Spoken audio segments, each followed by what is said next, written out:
Hello everyone, Phoenix Knight here. Welcome to the channel, and welcome back to the spring campaign in Arkham Horror, the card game. As the title of the video suggests, we are going to wrap the spring campaign early this year. Not necessarily due to my house rule on trauma, but more because we're watching the expedition team get ripped apart. And it's not been going very well at all. So in this video, we're going to talk a little bit about my thoughts about the campaign. I'll talk a little bit about the investigator decks, and we'll generally wrap the campaign. So first up, we'll tab into TTS, so I'm here so I don't forget later. But let's talk a little bit about Edge of the Earth itself. Now, I was hanging out with one of my buddies up at my local game store today, where I normally go to play board games on Saturday, every other Saturday, I should say. And this campaign in particular is not popular in our group, at least among the two of us. I don't mind Edge of the Earth. I usually like to take long breaks between my runs of it. I've forgotten just how big the scenarios can be in this campaign.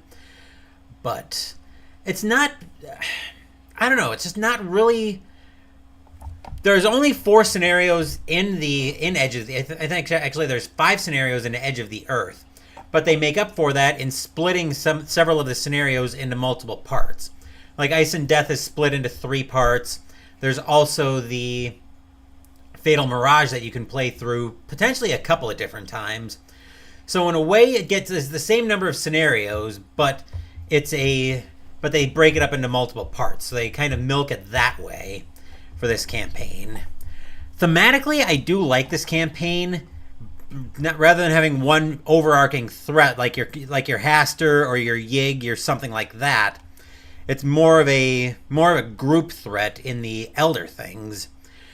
Just this campaign in particular, this year's run of it, just was not going very well at all, and I think most of that is due to how the decks were performing, which we'll talk about a little bit more. Some of these scenarios are absolutely gigantic. City of the Elder Things, which is what we would have been heading into next week, is a fairly large scenario. In fact, I'm looking here, just out of curiosity's sake, I'm actually going to go ahead and spawn it and see if I can spawn it here, just because I want to see how big that would have been. So let's go ahead and place everything City of the Elder Things. All right, only 16 locations. Well, let's look here.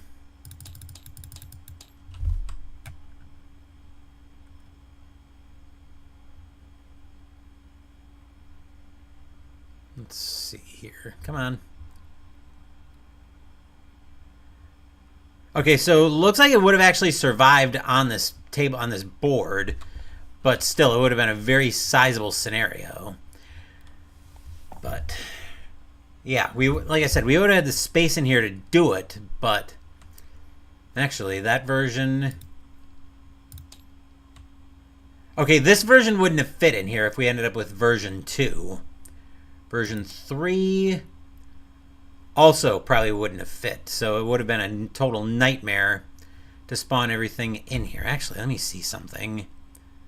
So let's go group 2. Oh no, it would have.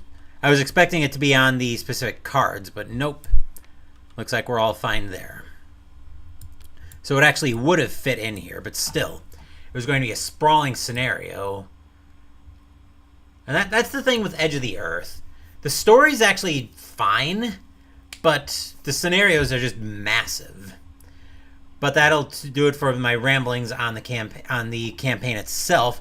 Now let's talk about the actual decks, and we'll zoom in first on Minty Fan. Of the 2 investigators that I had out for this year's spring campaign, I was actually happier with how Min's deck ran, which seems weird when you've got a very single-minded investigator like Mark in the campaign. But the way I built Min's deck was with her weakness in mind. It was with her character weakness in mind, the King in Yellow. So the way I built Min, as you might recall, was I was drawing through her deck and committing everything. The idea behind that was by the time the King in Yellow would come up, I would ideally have enough symbols in hand to deal with it.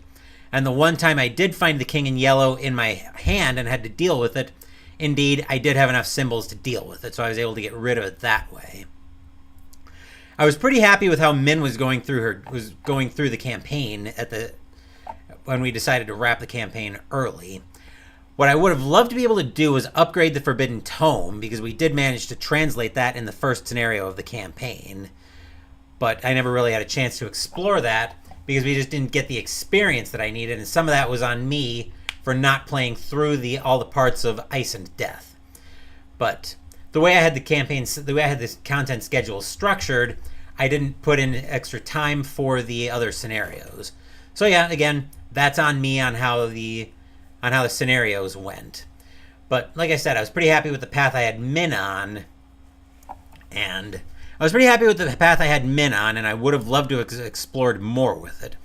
I think Min is a very interesting investigator, and I'd love to be able to explore her a little bit more. But that's it for Min. Let's move over to Mark. Now, Mark should have been a very easy investigator to build.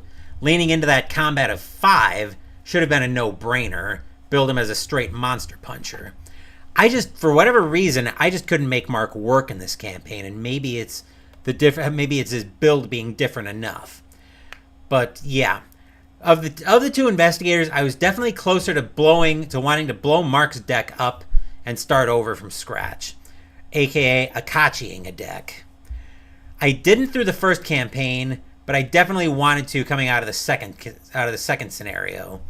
So that's another reason why we're wrapping the campaign early this year and going into backup content on the schedule. So let's move back up top to wrap this video up. With that, we should be able to pull this back up. What the? Let's see if we can recall all of that. There we go. Let me see if I can recall everything. Nope, we can't recall the scenarios. Oh well. But that brings the spring campaign in Arkham Horror, the card game, to a close. So let's bring it all the way back up top to wrap this video up. So there's still a lot of great content coming up on the channel. You guys still have time to vote in the poll for the 1985 season recap and reveal show. That will be tomorrow afternoon, where we'll recap the 1985 season, and then we'll reveal what the next summer project is going to be. Tomorrow morning, though, we're going to have a different game on the channel, and I'm going to hold that close to the vest until we're ready to go live with it. Wednesday, we'll be playing game number 8 on my War Room 10 game challenge list, as we play Defending America, Intercepting the America Bombers by Compass Games. Saturday next week, Mystical Munchies will conclude Out of the Can You Take the Heat cookbook with the dessert, Kane's Red Velvet Cake. Thank you for watching the video. Please give the video a thumbs up and subscribe to the channel. Be sure to turn on notifications so you get my content. Be well, stay safe, take care of yourselves and your loved ones, and I'll be back with more videos in the future. Until then, take care everyone.